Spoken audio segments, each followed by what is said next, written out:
Reka tubaramutse mubwe mukunda mukanakurikirana ibiganiro by'isamirizi yacu Black FM. Isamirizi samiranira ku 94 akaburungu 9. Mwari mutumenyereye twicara operato twicara kuri muri studio, bamwe mukatumviriza kuri FM, abandi mukaturaba ikibirira ku rubuga rwacu rwa YouTube. Ariko no kubwire ko twatanguranye n'iyindi gahunda nshashe. Gahunda yo kubaha umunezero, gahunda yo kubaha isi, ijuru mugakomeza mwironderera. Ni Team Bingo Sport, ni jewe Apologize, ni jewe Apollinaire Nduwimana, ndikumwe n'umuvandimwe wanje Ernike Enengolo Kanti. Rero nkibisanzwe tugiye kuza turabazanira ico bita deba mu nkino zigiye zitandukanye, haba muri football ngaho iwacu mu Burundi, haba muri basket ngaho iwacu mu Burundi, ku mugabane wa Afrika ndetse hose no ku mugabane wa Buraya.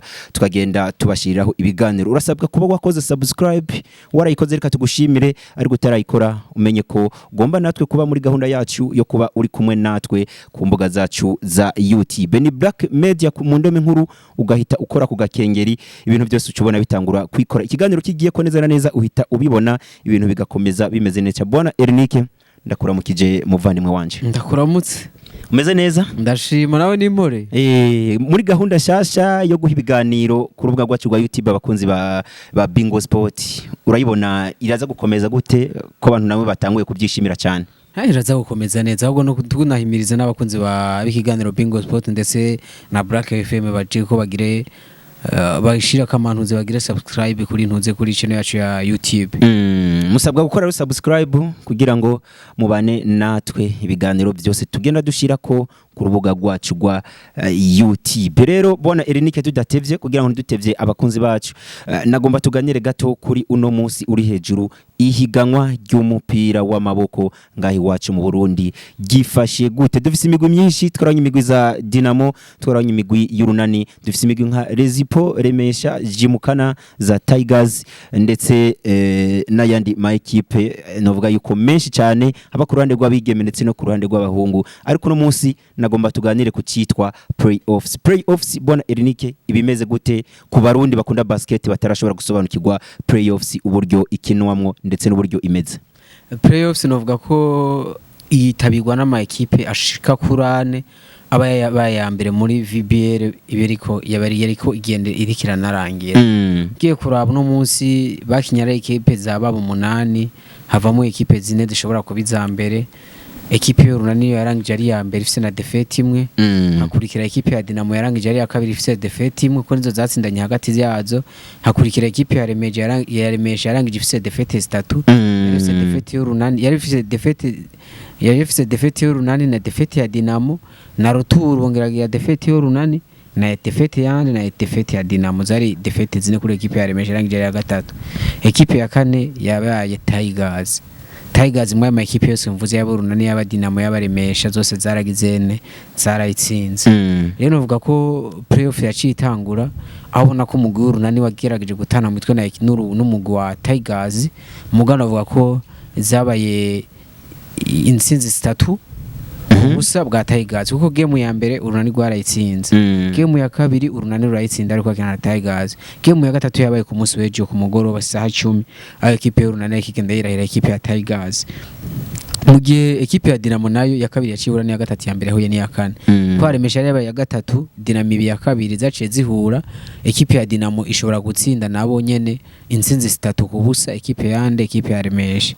Ko equipe ya Dinamo game ya mbere yatsinze equipe ya Remesha, na game ya kabiri nejo game ya gatatu ku masaye ku mugoroba equipe ya Dinamo ikize gutsinda yerekezinda equipe ya Remesha. Muri rusangi bwana Ernike, abantu benshi batanguye kwibaza bati eske kubera iki playoffs ino migwi ine iba ishobora kuba iza gukina cyo bita playoffs, ko batigeze gukina game zigera kuri 5, inkino zigera kuri 5, ariko tukaba tubonye ikipe ya Dinamo ndetse n'ikipe y'Urunani bashoboye kurengana ku nkino zigera kuri 3. Nagomba ndabibutse abadukurikirana ndetse n'abakunzi ba basketball aho muherereye hose, uri diaspora, uherereye mu bihugu byo mu mahanga cyangwa uherereye ngahi iwacu mu ntara zigiye zitandukanye, kundi yo basket ndakubwira ko muri rusange bitegekanijwe ko bakina inkino zigera kuri 5 muri equipe, nkuko twayibonye nk'Urunani na Tigers ndetse na Remesha na Dinamo n'imigwi yaje gutomborana, byaba ngombwa ko bakina game zigera kuri 5, ariko tukaba tuzi ko minimum iyo urose amanota agira kuri 3 ku manota 5, ndabishize mu nko kushure muri rusangi, nko kwishure rose amanota 3 kuri 5, nuko uba wagerageje uba ufise la moitié ariko no muri basketball niko bimeze. Novuga yuko umugwi wa urunani wa lisansi gukina game zitanu ariko ntizashoboye gukwira zitanu kubera iki watsinze inkino zigera kuri 3 bikurikiranya kandi bazitsinda kubusa bwa Tigers. Urukino rwabo rwa mbere ubona ko umugwi w'urunani watsinze amanota agera kuri 77 kuri 62 mu gihe game yabo ya kabiri umugwi w'urunani watsinze amanota 68 kuri 57 mu rukino rwa gatatu baje gutsinda amanota agera kuri 63 ku 57.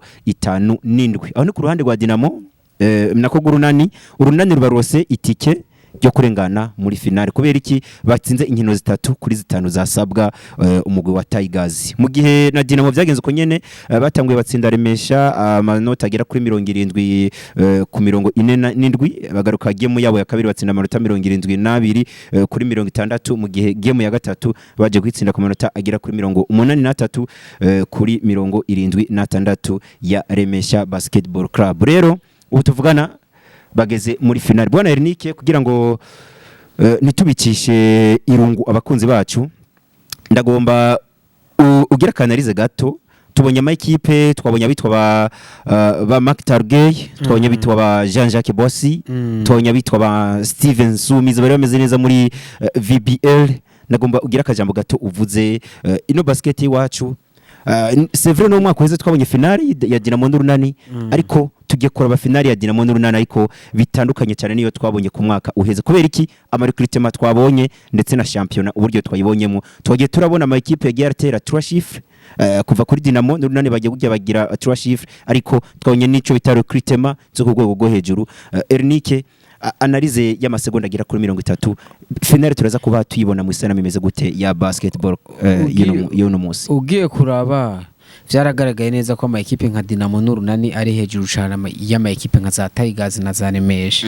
Kindi naco ugiye kuraba nk'iyi playoffs ukaraba kinyurunani gwazanye cya Dinamo barabakinyona ko bari ku rundi rwego n'abakinyona ko bari bameze neza ku mugabane wande wa Afrika. Yegura nk'u Jean-Jacques Bossy n'umukinnyi yakiye muri equipe nka za AC Douane yakuriye muri NBA Academy ugashako aba badumbya avuye kuba MVP mu gihugu ca Senegal ndiko vuga kinyi burunani ugashaka aba Odero yaravuye kuba MVP mu gihugu ca Kenya ugashaka abagiye batandukanye uyu Prince yabakiye muri equipe ya Ferroviaro uyu munya Nigeria ugashaka ibwiswe ba Dikonge avuye gutwara coupe du Congo ari kumwe na equipe ya Show Sport no munsi yiyunze na equipe y'urunani.